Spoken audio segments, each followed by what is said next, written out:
नमस्ते। आज हम बात करने वाले हैं सीबीएसई क्लास 9 के सोशल साइंस में हो रहे एक बहुत बड़े और कह सकते हैं कि एक रोमांचक बदलाव के बारे में। ये कोई छोटा मोटा फेरबदल नहीं है, बल्कि एक पूरा का पूरा अपग्रेड है। और हम मिलकर समझेंगे कि ये हमारे पढ़ने पढ़ाने के तरीके को कैसे और कितना बदलने वाला है। तो चलिए शुरू करते हैं। अच्छा, जब भी सोशल साइंस या सामाजिक विज्ञान का नाम आता है तो दिमाग में क्या आता है? ढेर सारी तारीखें, मुश्किल से नाम और वो सारे फैक्ट जिन्हें बस रटना पड़ता है ना? सच कहूँ तो मेरे लिए तो हमेशा से यही था, और मुझे लगता है कि ज्यादातर स्टूडेंट्स के लिए भी ये सब्जेक्ट कुछ ऐसा ही रहा है। पर क्या हो अगर मैं कहूँ कि अब ये सब बदलने वाला है? तो ये देखिए, पुराने और नए तरीके में जमीन आसमान का फर्क है।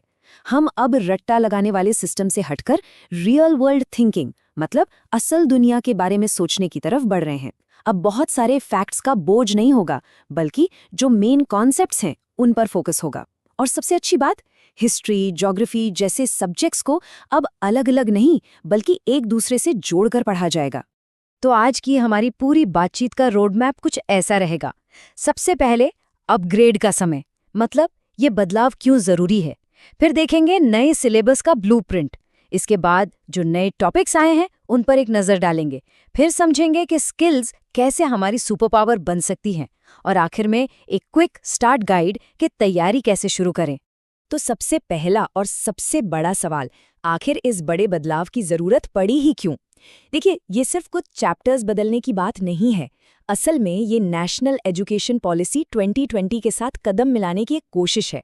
मेन मकसद ये है कि रटने वाली पढ़ाई को कम किया जाए और क्रिटिकल थिंकिंग, यानी गहराई से सोचने और जो सीखा है उसे असल जिंदगी में इस्तेमाल करने पर ज्यादा ध्यान दिया जाए। कुल मिलाकर सीखने को और भी प्रैक्टिकल और मीनिंगफुल बनाना है। मतलब जो सबसे जरूरी बात है वो ये है कि अब फोकस सिर्फ क्या हुआ ये याद रखने पर नहीं होगा। अब जोर इस बात पर है कि ये क्यों हुआ और ये कैसे काम करता है, इसे समझा जाए।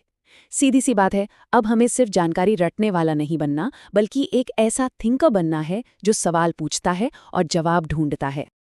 चलिए अब आगे बढ़ते हैं और देखते हैं कि ये नया सिलेबस, ये नया ढांचा आखिर दिखता कैसा है।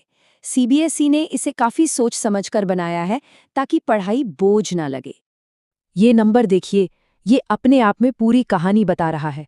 पहले 20 से भी ज्यादा चैप्टर्स हुआ करते थे और अब सीधे 16 पर।